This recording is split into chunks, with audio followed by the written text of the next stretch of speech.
Hello mga kadresya! Dito naman tayo kumain sa The Lucky Thai. Tikman naman natin ang mga pagkain ng Thailand. Pak na pak yata sa akin ito dahil sa mga halaman pa lang ay na-amaze na ako. Maliit lang itong restaurant na ito pero tikman natin kung masarap naman yung pagkain nila. Hayan at nag-order na nga ang magdaddy. Akala ko soup ito, kanin pala ang nakalagay dito. Alam nyo bang isang order lang ito pero napakarami? Habang hinihintay pa namin yung aming mga pagkain, tinitingnan nga ni Keisha yung mga tao dito. Sabi niya mukha daw silang mga Pilipino. Sabi ko mga Thai yan, kamukha kasi natin sila.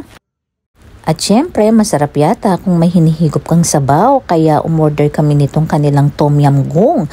Kung tayong mga Pilipino ay may sinigang na hipon, sa mga Thai ito naman ang klaseng luto nila. Goong kasi ang tawag nila sa hipon at ang lasa ng soup na ito ay sweet and sour. In-order din namin itong kanilang pork spare ribs na may special sauce ng kanilang chef. At itong kanilang seafood garlic, ang pinili nga namin ay calamari. Sabi ko nga sa darling ko, ngayon lang ako nakakita ng calamari na may sabaw. Pero in fairness, ang sarap niyan. Malaki din naman ang serving nila kaya sulit na sulit ang babayaran nyo dito. Tara, kain na tayo. Kapkun ka!